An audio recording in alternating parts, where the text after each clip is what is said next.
ಚೋರ್ಲಾ ಘಾಟ್ನಲ್ಲಿ ಕೋಟ್ಯಾಂತರ ರೂಪಾಯಿ ರಾಬರಿ ಕೇಸ್ಗೆ ಸಂಬಂಧಪಟ್ಟಂತೆ ರಾಬರಿ ಆಗಿದ್ದು 400 ಕೋಟಿಯೋ ಅಥವಾ 1,000 ಕೋಟಿಯೋ ಅನ್ನೋದರ ಬಗ್ಗೆ ತೀವ್ರ ತನಿಖೆ ಮಾಡಲಾಗ್ತಾ ಇದೆ. ಈಗಾಗಲೇ ಮಹಾರಾಷ್ಟ್ರ ಎಸ್ಐಟಿಯಿಂದ ತನಿಖೆ ನಡೀತಾ ಇದ್ದು, ಇದರ ಮಧ್ಯೆ ಆಂಧ್ರದ ಬಾಲಾಜಿ ಟ್ರಸ್ಟ್ ಈ ಬಗ್ಗೆ ದೂರುದಾರ ಹೇಳಿಕೊಂಡಿದ್ದು ರಾಬರಿ ಕೇಸ್ ಮತ್ತಷ್ಟು ಕಗ್ಗಂಟಾಗ್ತಾ ಇದೆ.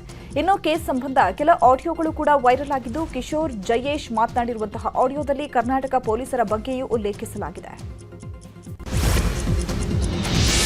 ಚೋರ್ಲಾ ಘಾಟ್ನಲ್ಲಿ ಕೋಟ್ಯಾಂತರ ಹಣ ದರೋಡೆ ಪ್ರಕರಣ ಸಂಬಂಧಪಟ್ಟಂಗೆ ಬೆಳಗಾವಿಯಲ್ಲಿ ಮಾತನಾಡಿದ ಸಚಿವ ಸತೀಶ್ ಜಾರಕಿಹೊಳಿ, ನಮ್ಮವರು ಈಗಾಗಲೇ ಪತ್ರ ಬರೆದಿದ್ದಾರೆ, ಯಾರಾದರೂ ಬಂದು ದೂರು ಕೊಟ್ಟರೆ ನಮ್ಮವರು ತನಿಖೆ ಮಾಡ್ತಾರೆ ಅಂತ ಹೇಳಿದ್ರು. ಅಲ್ಲದೆ 400 ಕೋಟಿ ಕಾಂಗ್ರೆಸ್ದು ಎಂದ ಮಹಾರಾಷ್ಟ್ರ ಸಿಎಂ ಫಡ್ನವೀಸ್ಗೆ ಜಾರಕಿಹೊಳಿ ಕೌಂಟರ್ ಕೊಟ್ಟಿದ್ದಾರೆ.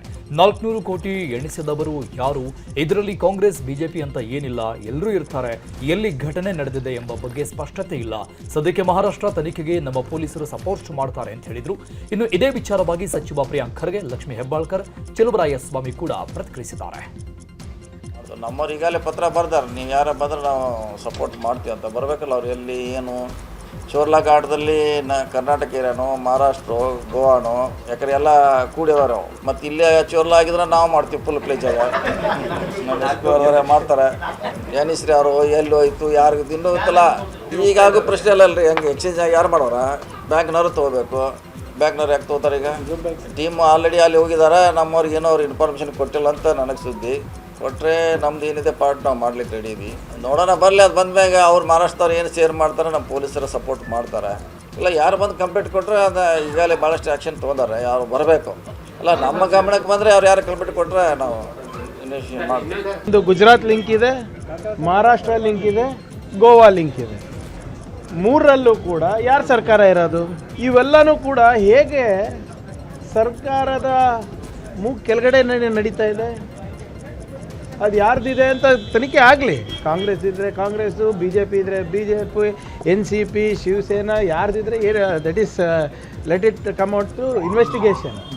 ಬಟ್ ಈ ಸರ್ಕಾರಗಳು ಮಾಡ್ತಾ ಇರೋದೇನು? BJP ಸರ್ಕಾರಗಳಲ್ಲಿ ನಾನು ನೋಡಿ 400 ಕೋಟಿ ಅಂದ ತಕ್ಷಣ ನನಗೆ ಹಬ್ಬ ಎದೆ ಜಲ್ಲಂತು. 400 ಕೋಟಿ ದರೋಡೆ ಅಂತೆ. ಅದನ್ನು ನಮ್ಮ ಪೊಲೀಸರು, ಹೆಮ್ಮೆಯ ಪೊಲೀಸರು ಚೇಸ್ ಮಾಡಿ ಹಿಡಿದಿದ್ದಾರೆ. ಅವರಿಗೆ ಮೊದಲೇದಾಗಿ ಅಭಿನಂದನೆ ಸಲ್ಲಿಸ್ತೀನಿ. ನಾವು ಕನಸಿನಲ್ಲೂ 400 ಕೋಟಿ ಎನಿಸ್ಲಿಲ್ಲ. ಬಟ್ ನಿಜವಾದ ಅರ್ಥದಲ್ಲಿ 400 ಕೋಟಿ ಅದು ಎಲ್ಲಿಂದ ಬಂತು, ಯಾರಿಗೆ ಸಂಬಂಧಪಟ್ಟಿದ್ದು, ಎಲ್ಲಿಗೆ ಹೋಗ್ತಾ ಇತ್ತು, ಸಂಪೂರ್ಣವಾದಂಥ ತನಿಖೆ ಆಗಬೇಕು. ತನಿಖೆ ಮಾಡಬೇಕು ಅಂತ ಹೇಳಿದ್ವಲ್ಲ ನಾವು. ಇಂಟರ್ಸ್ಟೇಟ್ ಆದ್ದರಿಂದ CBI ತನಿಖೆ ಮಾಡಲಿ. 2ನೇ ಹಂತದಲ್ಲಿ ಮೊನ್ನೆ ರೈಡ್ ಮಾಡಿದಾಗ ಕೆಲವು ಸಿಕ್ಕಿದ್ದಾರೆ. ಸೊ ಯಾವ ಪ್ರಶ್ನೆ ಇಲ್ಲ. ಈಗಾಗಲೇ A1 ಅಧಿಕಾರಿಗಳು, ಅಧಿಕಾರಿಯೇತರರು ಸಿಗಾಕೊಂಡಿದ್ದಾರೆ. ಇನ್ನೂ ಸುದೀರ್ಘವಾಗಿ ಮಾಡಲಿಕ್ಕೆ ಮೊನ್ನೆ ರಾತ್ರಿ ಎಲ್ಲ ಒಂದಷ್ಟು ಜನ ರೈಡ್ ಮಾಡಿದ್ದಾರೆ. ಅವತ್ತು ಕೆಲವರು ಸಿಗಾಕೊಂಡಿದ್ದಾರೆ, ಕೆಲವರು ಸಿಗಾಕೊಂಡಿಲ್ಲ. ಸೊ ಇನ್ನೂ ಭಾಳ ಜನ ಇದ್ದಾರೆ ಅಂತ ನನಗೂ ಗೊತ್ತಿದೆ. ಸೊ ಪಾಪ ಅವ್ರ ಬಗ್ಗೆ ನಾನು ಯಾಕೆ ಮಾತಾಡ್ತೀನಿ? ಸೊ ಮುಲಾಜಿಲ್ದಲೇ ಹೋಗುತ್ತೆ.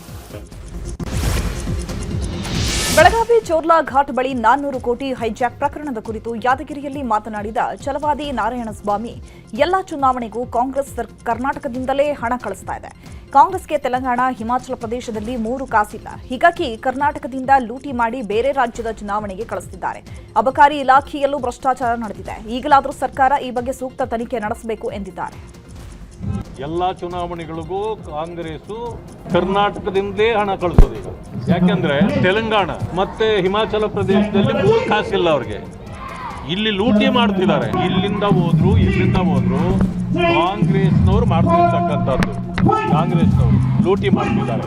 ಈ ಕರ್ನಾಟಕದಲ್ಲಂತೂ ನೀವೇ ನೋಡಿದ್ರಿ, ಎಕ್ಸೈಸ್ ಡಿಪಾರ್ಟ್ಮೆಂಟ್ನಲ್ಲಿ 4,000 ಕೋಟಿ ಲೂಟಿ ಆಗಿದೆ. ಅಧಿಕಾರಿಗಳು ಅರೆಸ್ಟ್ ಆಗಿದ್ದಾರೆ. ಇವತ್ತು ಅವರ ಪರಿಸ್ಥಿತಿ ಬಹಳ ಗಂಭೀರ ಆಗಿದೆ. ಮಂತ್ರಿ ಇನ್ವಾಲ್ವ್ ಆಗಿದ್ದಾರೆ ಅಂತಿದ್ದಾರೆ. ಮೈತ್ರಿ ಆದರೂ ಮುಂದಿನ ಚುನಾವಣೆಯಲ್ಲಿ NDA ಅಧಿಕಾರಕ್ಕೆ ಬರಲ್ಲ ಎಂಬ ಸಿಎಂ ಹೇಳಿಕೆಗೆ ಪರಿಷತ್ ವಿಪಕ್ಷ ನಾಯಕ ಛಲವಾದಿ ನಾರಾಯಣಸ್ವಾಮಿ ತಿರುಗೇಟು ಕೊಟ್ಟಿದ್ದಾರೆ. ಯಾದಗಿರಿಯಲ್ಲಿ ಮಾತನಾಡಿದವರು, ಕಾಂಗ್ರೆಸ್ನವರು ಸುಳ್ಳು ಹೇಳೋದರಲ್ಲಿ ನಿಸ್ಸೀಮರು. ಸಿದ್ದರಾಮಯ್ಯ ಸುಳ್ಳಿನ ಸರದಾರರಾಗಿದ್ದಾರೆ. ನಾವೇ ಅಧಿಕಾರಕ್ಕೆ ಬರ್ತೀವಿ ಅಂತಾರೆ. ಆದರೆ ಅವರ ಪಕ್ಷದ ವಿಚಾರ ನಮಗೆ ಬೇಕಾಗಿಲ್ಲ. ಮುಂದಿನ ಚುನಾವಣೆಯಲ್ಲಿ ಎನ್ಡಿಎ 150ಕ್ಕೂ ಹೆಚ್ಚು ಸೀಟ್ ಗೆದ್ದು ಅಧಿಕಾರಕ್ಕೆ ಬರುತ್ತೆ. ಇದು ನಾನು ಹೇಳ್ತಾ ಇರೋದಲ್ಲ, ಇಡೀ ಜನವೇ ಹೇಳ್ತಾ ಇದ್ದಾರೆ. ಸಿಎಂ ಡಿಸಿಎಂ ಒಬ್ಬರ ಕಾಲು ಒಬ್ಬರು ಹಿಡಿದುಕೊಂಡಿದ್ದಾರೆ. ಕಾಲು ಬಿಟ್ಟರೆ ಪೂರ್ಣಾವಧಿ ಅಧಿಕಾರ ಮುಂದುವರಿಯುತ್ತೆ, ಇಲ್ಲವಾದ್ರೆ ಅಧಿಕಾರ ಮುಂದುವರಿಯಲ್ಲ ಅಂತ ತಿರುಗೇಟ್ಕೊಟ್ಟಿದ್ದಾರೆ. ಕಾಂಗ್ರೆಸ್ನವರು ಸುಳ್ಳು ಹೇಳೋದ್ರಲ್ಲಿ ನಿಸೀಮರು. ಸಿದ್ದರಾಮಯ್ಯ ಸುಳ್ಳಿನ ಸರ್ದಾರ ಆಗಿದ್ದಾರೆ. ಈಗ ಅವ್ರೇನು ಬಹುಶಃ ಕಾಂಗ್ರೆಸ್ ಇಡೀ ದೇಶದಲ್ಲಿ ನಾಶವಾಗ್ತಿದ್ರು ನಾವೇ ಬರ್ತೀವಿ ಅಂತಾರೆ. ಅವರ ಪಕ್ಷದ ವಿಷಯ ನಮಗೆ ಬೇಕಾಗಿಲ್ಲ. ಮುಂದಿನ ಚುನಾವಣೆ ಇವತ್ತಾದರೂ ಕೂಡ ಎನ್ಡಿಎ 150 ಸೀಟ್ಗೂ ಹೆಚ್ಚು ಗೆದ್ದು ಅಧಿಕಾರ ಮಾಡುತ್ತೆ. ಇದು ನಾನು ಮಾತ್ರ ಹೇಳಬೇಕಾಗಿಲ್ಲ, ಇಡೀ ಜನವೇ ಇವತ್ತು ಹೇಳ್ತಾ ಇದೆ. ಇಬ್ಬರು ಬಿಜೆಪಿ ಮುಖಂಡ ವಿಕಾಸ್ ಪುತ್ತೂರ್ಗೆ ದ್ವೇಷ ಭಾಷಣ ಕಾಯ್ದೆ ನೋಟಿಸ್ ಕೊಟ್ಟ ವಿಚಾರಕ್ಕೆ ಪರಿಷತ್ ವಿಪಕ್ಷ ನಾಯಕ ಛಲವಾದಿ ನಾರಾಯಣಸ್ವಾಮಿ ಕಿಡಿಕಾರಿದ್ದಾರೆ. ಯಾದಗಿರಿಯಲ್ಲಿ ಮಾತನಾಡಿದ ಅವರು, ನಾವು ಯಾವ ಕಾರಣಕ್ಕೆ ದ್ವೇಷ ಭಾಷಣದ ಬಿಲ್ ವಿರೋಧಿಸಿದ್ವಿ ಅನ್ನೋದು ರಾಜ್ಯದ ಜನರಿಗೆ ಈಗ ಗೊತ್ತಾಗಿರಬೇಕು. ಇನ್ನು ದ್ವೇಷ ಭಾಷಣ ಬಿಲ್ ಜಾರಿಗೆ ಬಂದಿಲ್ಲ, ಆಗಲೇ ಹೆಸರ ಮೇಲೆ ಬಿಜೆಪಿ ಮುಖಂಡನಿಗೆ ನೋಟಿಸ್ ನೀಡಲಾಗಿದೆ. ದ್ವೇಷ ಭಾಷಣದ ಹೆಸರಿನಲ್ಲಿ ನಾಯಕರನ್ನ ಟಾರ್ಗೆಟ್ ಮಾಡಲಾಗ್ತಾ ಇದೆ. ಆದ್ರಿಂದ ಯಾವುದೇ ಕಾರಣಕ್ಕೂ ದ್ವೇಷ ಭಾಷಣ ಕಾಯ್ದೆ ರಾಜ್ಯಪಾಲರು ಅದಕ್ಕೆ ಸಹಿಯನ್ನ ಹಾಕಬಾರದು ಅಂತ ಹೇಳಿದ್ದಾರೆ. ಅವರಿಗೆ ನೋಟಿಸ್ ಕೊಟ್ಟಿದ್ದಾರೆ. ಈಗ ನಿಮಗೆ ಅರ್ಥ ಆಗಿರಬೇಕು, ರಾಜ್ಯದ ಜನರಿಗೂ ಅರ್ಥ ಆಗಿರಬೇಕು, ನಾವು ಯಾವ ಕಾರಣಕ್ಕೆ ದ್ವೇಷ ಭಾಷಣದ ಬಿಲ್ಲನ್ನು ವಿರೋಧಿಸಿದ್ವಿ ಅಂತ. ಅಂದ್ರೆ ಇನ್ನೂ ಜಾರಿಗೆ ಬರದ ಬಿಲ್ಲು, ಅಂಕಿತನೇ ಕೊಟ್ಟಿಲ್ಲ, ಅಂದಮೇಲೆ ಜಾರಿಯಲ್ಲಿಲ್ಲ. ಆದರೆ ಅದರ ಹೆಸರಿನಲ್ಲಿ ಆಗಲೇ ನಾಯಕರನ್ನ ಟಾರ್ಗೆಟ್ ಮಾಡತಕ್ಕಂಥ ಕೆಲಸ ಮಾಡ್ತಾರೆ ಅಂತಕ್ಕಂಥ ನನ್ನ ಮೊದಲೇ ಅಪವಾದ ನಾವು ಮಾಡಿದ್ದೀವಿ. ಈಗ ಅದು ಸಾಬೀತಾಗಿದೆ. ಆದ್ದರಿಂದ ಯಾವುದೇ ಕಾರಣಕ್ಕೆ ಮಾನ್ಯ ರಾಜ್ಯಪಾಲರು ಅದಕ್ಕೆ ಸಹಿ ಹಾಕಬಾರದು. 2028ಕ್ಕೆ ಎಚ್ಡಿಕೆ ನಾನೇ ಸಿಎಂ ಎಂಬ ಹೇಳಿಕೆ ವಿಚಾರದ ಬಗ್ಗೆ ಡಿಸಿಎಂ ಡಿಕೆಶಿ ವ್ಯಂಗ್ಯವಾಡಿದ್ದಾರೆ. ಬೆಂಗಳೂರಲ್ಲಿ ಮಾತನಾಡಿದ ಅವರು, ಈ ಒಳ್ಳೆಯ ದಿನ ಅಶುಭವಾದ ಮಾತನ್ನ ಯಾಕೆ ಆಡೋದು? ನಾವೆಲ್ಲ ಸರ್ವಿಸ್ ಮಾಡ್ತಾ ಇರುವುದು ನಾಡಿನ ಜನತೆಗೋಸ್ಕರ, ಕುಟುಂಬಕ್ಕಲ್ಲ. ಜೆಡಿಎಸ್ನವರ ಕುಟುಂಬದ ಆಶಯ ಭಾವನೆಗಳು, ಕುಟುಂಬದಲ್ಲಿ ತೊಂದರೆಯಲ್ಲಿರುವವರ ಬಗ್ಗೆ ಮಾತನಾಡ್ತಾರೆ. ನಾವು ದೇಶದ ಜನತೆಗೋಸ್ಕರ ರಾಜಕಾರಣ ಮಾಡ್ತಾ ಇದ್ದೇವೆ ಹೊರತು ಕುಟುಂಬಕ್ಕೆ ರಾಜಕಾರಣ ಮಾಡ್ತಿಲ್ಲ ಅಂತ ವ್ಯಂಗ್ಯವಾಡಿದ್ದಾರೆ. ಇನ್ನು ಇದೇ ವಿಚಾರವಾಗಿ ಸಚಿವ ರಾಮಲಿಂಗಾರೆಡ್ಡಿ, ಪ್ರಿಯಾಂಕ್ ಖರ್ಗೆ, ಶರಣಬಸಪ್ಪ ದರ್ಶನಾಪುರ್ ಕೂಡ ಪ್ರತಿಕ್ರಿಯಿಸಿದ್ದಾರೆ. 2028ಕ್ಕೆ ಮುಖ್ಯಮಂತ್ರಿ ಆಗ್ತೀನಿ ಅಂತ ಕುಮಾರಸ್ವಾಮಿ ಅವರು ಹೇಳ್ತಿದ್ದಾರೆ. ಬಿಡಪ್ಪ, ಈ ಒಳ್ಳೆ ದಿನ ಯಾಕೆ ಅಂತ ಒಂದು ಅಶುಭವಾದ ಮಾತನಾಡೋದು.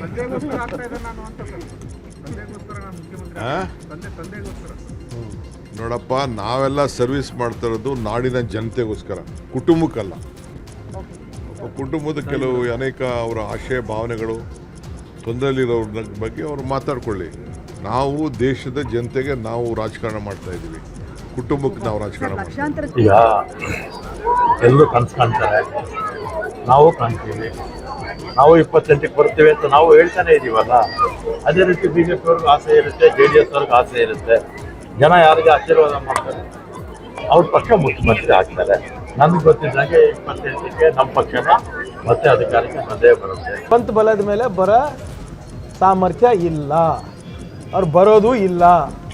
JDS ಅವರ ಲೈಫ್ ಟೈಮ್ನಲ್ಲಿ 58 ದಾಟಿಲ್ಲ ಅಂತ ಅನ್ಸುತ್ತೆ. ಮ್ಯಾಕ್ಸಿಮಮ್ 58 ಸೀಟ್ಸ್ ಅವ್ರ ಇತಿಹಾಸದಲ್ಲಿ. ಇವ್ರು ಯಾವತ್ತು 3 ಫಿಗರ್ ದಾಟಿದ್ದಾರೆ? BJP ಅವರು ಯಾರ ನಾಯಕತ್ವದಲ್ಲಿ ಹೋಗ್ತಾ ಇದ್ದಾರೆ ಇವರು BJP ಅವರು, JDS ಅವರು. ಸುಮ್ಮನೆ 2 ವರ್ಷಕ್ಕೆ ಒಂದ್ಸರಿ ರೀಲ್ ಆಗ್ತದೆ ಅಷ್ಟೇ ಇವ್ರದ್ದು, ಬೇರೆದು ಏನಿಲ್ಲ. ಮೊದಲು ಅವ್ರು ಎರಡು ಪಕ್ಷದವ್ರು ಕಲ್ತು ಮೊದಲು ತೀರ್ಮಾನ ಮಾಡಂತೇಳಿ. ಯಾಕಂದ್ರೆ ಈಗ ಅವ್ರ ಮೇಲೆ ಜಗಳ ಚಾಲು ಆಗ್ಯಾವ. JDSದವರು ನಾ ಮುಖ್ಯಮಂತ್ರಿ ಆಗ್ತೇನೆ ಅಂತ ಹೇಳ್ತಾರೆ. ದೇವೇಗೌಡರು ನನ್ನ ಮಗ ಮುಖ್ಯಮಂತ್ರಿ ಆಗ್ತಂತಾನೆ. ನಿಖಿಲ್ ಕುಮಾರಸ್ವಾಮಿ ನಮ್ಮ ಅಪ್ಪ ಮುಖ್ಯಮಂತ್ರಿ ಆಗ್ತಂತಾನೆ. ಇವರಿಗೆ 100 ಸೀಟ್ ನಿಂದ್ರಷ್ಟು ಇದೇ ಇಲ್ಲ. ಎಂದೂ ಕೂಡ ಸಿದ್ದರಾಮಯ್ಯ ಅವ್ರು ಬಿಟ್ಟು ಬಂದ್ಮೇಲೆ 50 ಸೀಟ್ಕಿನ ಒಳಗೆ ಇವರು 100ಕ್ಕಿಂತ ಹೆಚ್ಚು. BJP ಇನ್ನತನ 112 ಬಂದಿಲ್ಲ. ಅದಕ್ಕಾಗಿ ಅವ್ರು ವೀಕ್ ಅಂತ ಹೇಳಿದೆ ಇಬ್ಬರು ಕಲ್ತಾರೆ. ಬೈಕ್ ಟ್ಯಾಕ್ಸಿಗೆ ಅನುಮತಿ ವಿರುದ್ಧ ಸುಪ್ರೀಂ ಕೋರ್ಟ್ಗೆ ಹೋಗುವ ವಿಚಾರದ ಬಗ್ಗೆ ಸಚಿವ ರಾಮಲಿಂಗಾರೆಡ್ಡಿ ಪ್ರತಿಕ್ರಿಯಿಸಿದ್ದಾರೆ. ರಾಮನಗರದಲ್ಲಿ ಮಾತನಾಡಿದ ಅವರು, ನಮ್ಮ ಕಾರ್ಯದರ್ಶಿಗಳು ಆದೇಶ ಕಾಪಿ ತೆಗೆದುಕೊಂಡು ಅಡ್ವೊಕೇಟ್ ಜನರಲ್ ಸಲಹೆ ಪಡೆದು ನಮಗೆ ಕಳುಹಿಸುತ್ತಾರೆ. ಮುಂದೆ ಏನ್ ಮಾಡಬೇಕು ಅನ್ನೋದರ ಬಗ್ಗೆ ಚರ್ಚೆ ಮಾಡಿ ತೀರ್ಮಾನಿಸ್ತೀನಿ. ಅನುಮತಿ ಕೊಟ್ಟರೆ ಯಾವ ರೀತಿ ಕೊಡಬೇಕು ಅಂತ ಮುಂದಿನ ದಿನಗಳಲ್ಲಿ ತೀರ್ಮಾನ ಮಾಡ್ತೀವಿ ಅಂತ ಹೇಳಿದ್ದಾರೆ. ಈಗ ನಮ್ಮ ಕಾರ್ಯದರ್ಶಿಗಳು ಜಡ್ಜ್ಮೆಂಟ್ ಕಾಪಿ ತಗೊಂಡು ಅಡ್ವೊಕೇಟ್ ಜನರಲ್ ಒಪಿನಿಯನ್ ತಗೊಂಡು ನನಗೆ ಕಡತವನ್ನು ಕಳಿಸ್ತಾರೆ. ಆಮೇಲೆ ಏನು ಮಾಡಬೇಕು ಅಂತ ಆಮೇಲೆ ತೀರ್ಮಾನ ತಗೊಳ್ತಾರೆ. ಸಾರಿಗೆ ಬಸ್ಗಳ ಮೇಲೆ ಅತಿರೇಕದ ಜಾಹೀರಾತು ಪ್ರದರ್ಶನ ವಿಚಾರದ ಬಗ್ಗೆ ಸಚಿವ ರಾಮಲಿಂಗಾರೆಡ್ಡಿ ಪ್ರತಿಕ್ರಿಯಿಸಿದ್ದಾರೆ. ರಾಮನಗರದಲ್ಲಿ ಮಾತನಾಡಿದ ಅವರು, ಬಿಎಂಟಿಸಿ 1ಕ್ಕೆ 60 ಕೋಟಿ ಜಾಹೀರಾತು ಬರೆದಿದೆ. ಮೊನ್ನೆ ಗುಟ್ಕಾ ಜಾಹೀರಾತನ್ನ ಹುಬ್ಬಳ್ಳಿಯಲ್ಲಿ ಹರಿದು ಹಾಕಿದ್ದಾರೆ. ಹಾಗಿದ್ರೆ ದೇಶದಲ್ಲಿ ಗುಟ್ಕಾವನ್ನೇ ನಿಷೇಧ ಮಾಡಿಬಿಡ್ಲಿ. ನಾವು ಗುಟ್ಕಾ ನಿಷೇಧ ಮಾಡೋಕೆ ಹೋರಾಟ ಮಾಡಬೇಕಾ ಅಥವಾ ಬಸ್ ಮೇಲಿನ ಸ್ಟಿಕ್ಕರ್ ಬಗ್ಗೆ ಹೋರಾಟ ಮಾಡಬೇಕಾ? ಬಿಎಂಟಿಸಿ, ಕೆಎಸ್ಆರ್ಟಿಸಿ ವಾಯುವ್ಯ ಸಾರಿಗೆಗೆ ಜಾಹೀರಾತಿನ ಮೂಲಕ ಒಂದಷ್ಟು ಆದಾಯ ಬರ್ತಾ ಇದೆ. ಗುಟ್ಕಾ ನಿಷೇಧದ ಬಗ್ಗೆ ದೇಶವ್ಯಾಪಿ ತೀರ್ಮಾನ ತೆಗೆದುಕೊಳ್ಳಲಾಗಿದೆ. ಈ ಬಗ್ಗೆ ನಾವು ಗಮನ ಹರಿಸಿದ್ದು ಇಡೀ ಬಸ್ ಪೂರ್ತಿ ಜಾಹೀರಾತು ಹಾಕುವಂತಿಲ್ಲ. 40% ಮಾತ್ರ ಜಾಹೀರಾತು ಹಾಕುವಂತೆ ಸೂಚನೆ ನೀಡಿದ್ದೇನೆ ಅಂತ ಹೇಳಿದರು.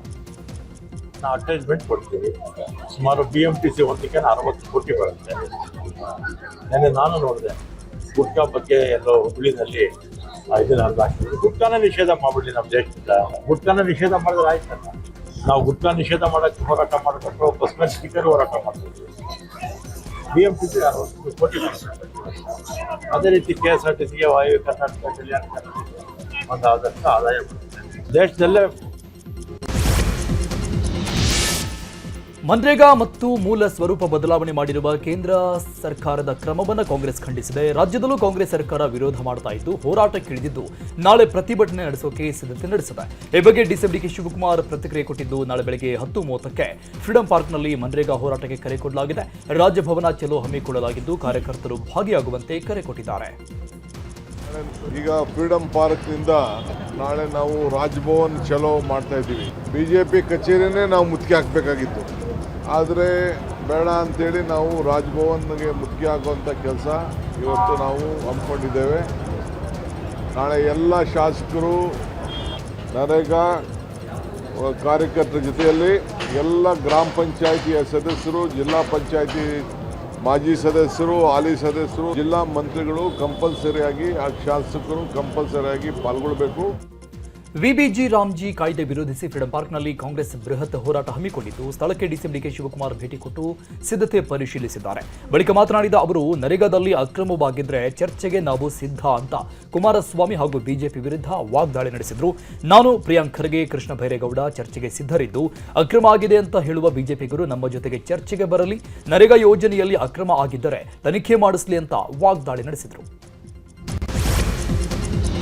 ಗದಗದ ಲಕ್ಕುಂಡಿಯಲ್ಲಿ ನಿಧಿ ಸಿಕ್ಕ ಪ್ರಕರಣಕ್ಕೆ ಸಂಬಂಧಪಟ್ಟಂತೆ ನಿಧಿ ಸಿಕ್ಕಿದ್ದ ಕಸ್ತೂರವ್ವ ರಿತ್ತಿ ಕುಟುಂಬಕ್ಕೆ ಸರ್ಕಾರ ಬಂಪರ್ ಗಿಫ್ಟ್ ನೀಡಿದೆ. ಕಸ್ತೂರವ್ವ ರಿತ್ತಿಗೆ ಹೊರಗುತ್ತಿಗೆ ಆಧಾರದ ಮೇಲೆ ಅಡುಗೆ ಸಹಾಯಕಿಯಾಗಿ ನೇಮಕ ಮಾಡಿದ್ದು, ಇದರ ಜೊತೆಗೆ ಮನೆ ಕಟ್ಟಲು 5 ಲಕ್ಷ ರೂಪಾಯಿ ಮಂಜೂರು ಮಾಡಿದೆ. ಈ ಬಗ್ಗೆ ಮಾತನಾಡಿರುವ ರಿತ್ತಿ ಕುಟುಂಬಸ್ಥರು, ನಮಗೆ ಮನೆ ಕಟ್ಟಲು ಜಾಗ ಕೊಟ್ಟಿದ್ದಾರೆ, ಮನೆ ನಿರ್ಮಾಣ ಮಾಡಲು 5 ಲಕ್ಷ ಕೊಟ್ಟಿದ್ದಾರೆ. ಕಸ್ತೂರವ್ವ ರಿತ್ತಿಗೆ ಅಡುಗೆ ಸಹಾಯಕಿಯಾಗಿ ಕೆಲಸ ಕೊಟ್ಟಿದ್ದಾರೆ. ನಮಗೆ ತುಂಬಾನೇ ಖುಷಿಯಾಗಿದೆ. ಸರ್ಕಾರ ನಿಧಿ ಕೊಟ್ಟಿದ್ದಕ್ಕೆ ಬಹುಮಾನ ಕೊಡೋದು ಬಾಕಿ ಇದೆ, ಅದು ಕೂಡ ಮುಂದಿನ ದಿನಗಳಲ್ಲಿ ಕೊಡ್ತಾರೆ ಅಂತ ಹೇಳಿದರು.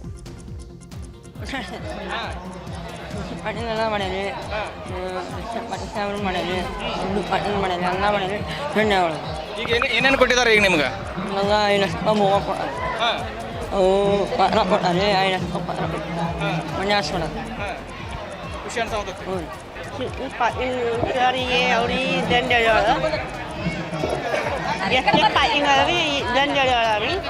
ಖುಷಿ ಅನ್ಸಾಗುತ್ತೆ. ಎಲ್ಲ ಮಾಡ್ಕೊಡ್ತಾರೆ. ಮುಂದೂ ಮಾಡ್ತೀವಿ. ನೋಡಿ ಕೊಟ್ಟಾರಿ, ಎಲ್ಲ ಇದು ಮನೆ ಕೊಟ್ಟಾರಿ. ಖುಷಿ ಆಗೈತೆ. ನಮ್ಮ ಊರ ದೈವ, ನಮ್ಮ ದೈವ ಐತ್ರಿ.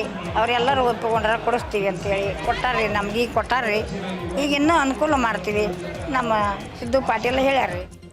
ಇನ್ನು ಇದೇ ವಿಚಾರವಾಗಿ ಮಾತನಾಡಿದ ಸಚಿವ ಎಚ್.ಕೆ. ಪಾಟೀಲ್, ಲಕ್ಕುಂಡಿ ನಿಧಿ ಸಿಕ್ಕ ಕುಟುಂಬಕ್ಕೆ ಸರ್ಕಾರದಿಂದ ಗೌರವ ಸಲ್ಲಿಸಲಾಗಿದೆ ಅಂತ ಹೇಳಿದರು.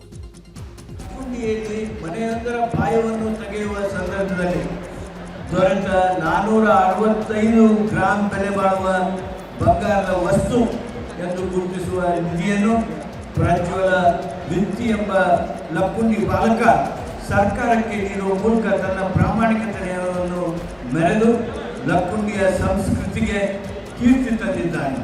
ಅವನ ತಾಯಿ ಹಾಗೂ ಅವನ ಅಮ್ಮ ತೋರಿದ ಸಾಮಾಜಿಕ, ನೈತಿಕ, ಸಾಂಸ್ಕೃತಿಕ ನಿಲುವುಗಳು ಪ್ರಶಂಸನಾರ್ಹ. ಆರ್ಥಿಕವಾಗಿ ಅಡಚಣೆಯಲ್ಲಿರುವ ಈ ಕುಟುಂಬಕ್ಕೆ ಒಂದು ನಿವೇಶನ ಹಾಗೂ ಮನೆ ಮಂಜೂರಿ ಅಲ್ಲದೆ ಆ ಬಾಲಕನ ತಾಯಿಗೆ ಉದ್ಯೋಗವನ್ನು ಸರ್ಕಾರ ನೀಡಿದೆ. ಬೆಂಕಿಯ ಕೆನ್ನಾಲಿಗೆಗೆ ನೂರಾರು ಪಕ್ಷಿಗಳ ಮಾರಣ ಹೋಮವಾಗಿರುವ ಘಟನೆ ಚಿಕ್ಕಬಳ್ಳಾಪುರದ ಗೌರಿಬಿದನೂರು ತಾಲೂಕಿನ ಚಿಮುಲ್ ಪ್ಯಾಕಿಂಗ್ ಘಟಕದ ಹಿಂಭಾಗದಲ್ಲಿ ನಡೆದಿದೆ. ಯಾರೋ ಕಿಡಿಗೇಡಿಗಳು ಬೆಂಕಿ ಹಚ್ಚಿದ ಹಿನ್ನೆಲೆಯಲ್ಲಿ ಮರಗಳಲ್ಲಿದ್ದ ಪಕ್ಷಿಗಳು ಬೆಂಕಿಯಿಂದ ಹೊರಬರಲಾಗದೆ ಪರದಾಡಿದ್ದಾವೆ. ಸ್ಥಳಕ್ಕೆ ಬಂದ ಅಗ್ನಿಶಾಮಕ ಸಿಬ್ಬಂದಿ ಬೆಂಕಿ ನಂದಿಸಲು ಹರಸಾಹಸ ಪಟ್ಟಿದ್ದಾರೆ. ಸದ್ಯ ಇಂತಹ ದುಷ್ಕೃತ್ಯ ಎಸಗಿದ ಕಿಡಿಗೇಡಿಗಳನ್ನು ಪತ್ತೆ ಮಾಡಿ ಬಂಧಿಸುವಂತೆ ಪರಿಸರವಾದಿಗಳು ಆಗ್ರಹಿಸಿದ್ದಾರೆ.